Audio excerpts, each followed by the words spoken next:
As of about 5 days ago, Resident Evil Requiem just came out, and I just beat it. So, was it good? Yeah. I feel like one of the things that Resident Evil Requiem did really good, that Resident Evil doesn't usually do for me, is it was scary. Because I like Resident Evil, but I don't think it's usually scary. I'm not usually scared by it. The only monsters who actually scared me were Marguerite, Mr. X, and the baby! And I feel like the thing that really made this game scary was one specific enemy called the girl.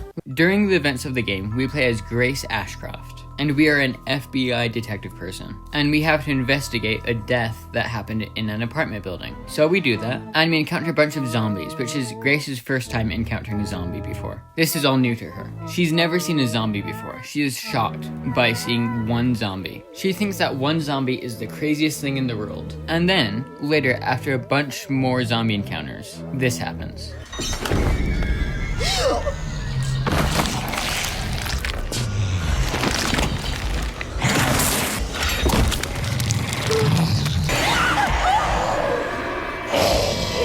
This thing is terrifying. Look at this thing. And Grace hasn't even seen a zombie before. And then she sees this big ol' thing. And then throughout this whole section of the game, we have to maneuver past this thing. This thing is a stalker enemy, which is an enemy that's in Resident Evil a lot. Good examples of stalker enemies would probably be Jack Baker, Nemesis, and Mr. X. A stalker enemy is basically an enemy that you can't kill. They're very powerful. And throughout the game, they're just free roam, and they're searching for you. And if they find you, they will kill you. They will hunt you down. So you either have to stun them briefly because you can't kill them, or hide in a safe room. And you can do that with the girl, mostly. Because this thing is allergic to light.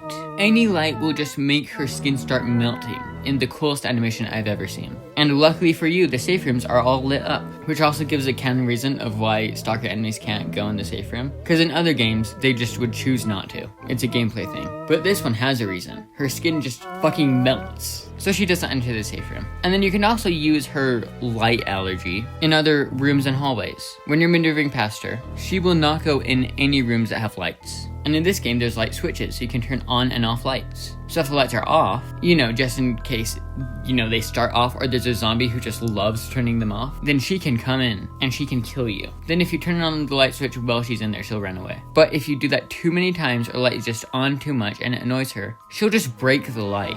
This enemy has the power to take away the one mechanic you have to defend against her. And that's just terrifying. Then a little bit later in the game, we get in a chase with her, and we have to run away. And we go through a gate. And the gate leads to a light room, so we would be safe in there. But we can't get in there, because she grabs Grace's leg and starts pulling her away. And Grace would have died here. But then Leon appears and just shoots her dead. My favorite enemy, dead. She's gone. She's dead. This is so sad. Leon just shot her with the Requiem. And now Grace can live peacefully through the zombie apocalypse. And so can her child that she just found. Grace just found a child. Look at her. Her name's Emily. She's blind. She also had a cell right next to her, which presumably another child was in. I bet that's not going to be important. And look at Emily. She can read Braille, and she did a puzzle for you. Look at this cool moon that she just got for you. I hope nothing bad happens to her.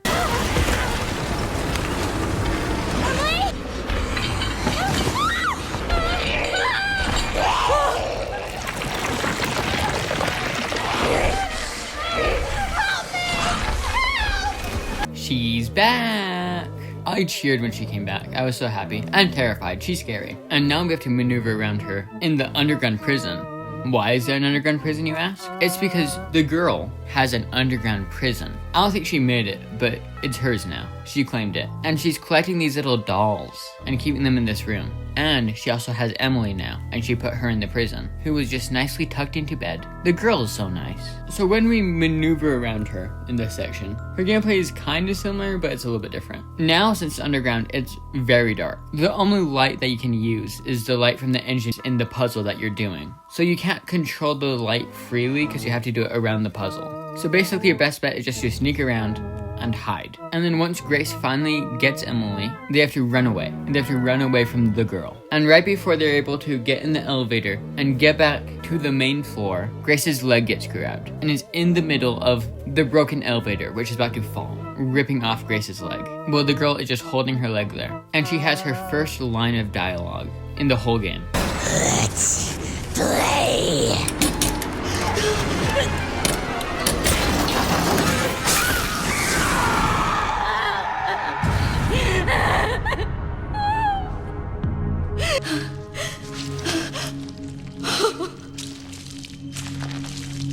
Grace's leg didn't actually get cut off, which is good. We're happy for her. And we're happy that we don't have to play the game with one leg. But now we have the girl's hand, which will be used later. Right now we have to escape. So we escape with Emily through a helicopter before we crash, and we end up at this weird abandoned building. I think it's supposed to be like a garage or something. And guess who's here? The girl. And we can't let her take Emily, she'll kill her. So Grace locks Emily in the garage and has a final boss fight with the girl. In this boss fight, we have to do a bunch of puzzles where we have to wind these little windy things, I don't know what you would call them, little wheels. And eventually they'll open the gate and release the sun. And since the girl doesn't like light, her skin burns in it, the girl will die. The sun will just murder the girl. But these little cogs that you have to spin, they go so slow and they're just so tense and they're just so scary. And we have to do this while the girl is trying to murder us. And we have to sneak past her. And after we do all the puzzles, we have to open the gate. And this part was so tense. It's scripted, but while we're opening the gate, the girl is just slowly coming towards us, about to kill us, eat us, and behead us. All three. And although you know that we're gonna kill her, it's still just so tense, because she's about to get us. But then we open the gate and she dies. And she becomes this disgusting pile of goop. And she's dead. And that's the end of the girl's story from the events of the game. But the girl does have a backstory. And I think it's one of the most tragic backstories of all of Resident Evil. But before I talk about that, I want to talk about this design.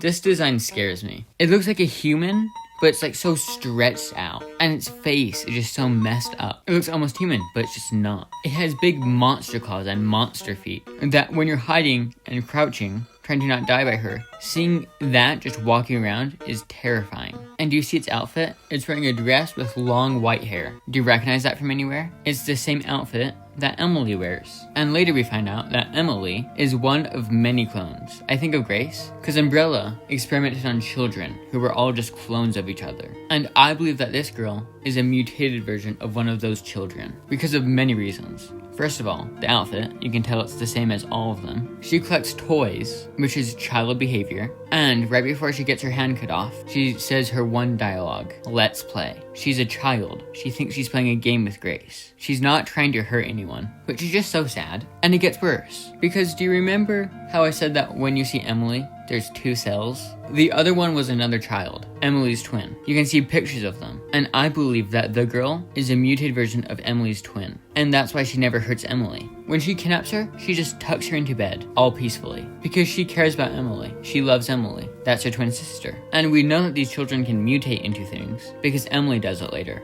Actually, right after the boss fight. She mutates into this giant creature before she gets shot by Leon Kennedy. So this monster is just a child who has been experimented on, who was Emily's twin, and then mutated into this thing. But she still cares about Emily. She still tries protecting Emily. And she's not trying to hurt anyone. She's not trying to hurt Grace. She just wants to play. Then remember how I said her claw that we had would come in later? In Resident Evil 9, there's a secret achievement thing called the final puzzle. And you basically have to do a bunch of complex steps that I'm not going to get into because there's too much.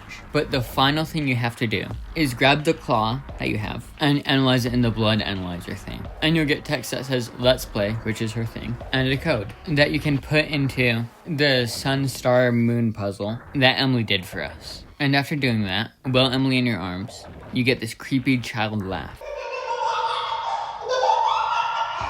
which I think helps my theory of the girl just being a child, which is just tragic. And I think that, along with the gameplay and this design, makes the girl Resident Evil's scariest villain yet. But let me know your thoughts below. If there's anything I missed, yell at me. And that's all. I hope to see you in the next video. Goodbye.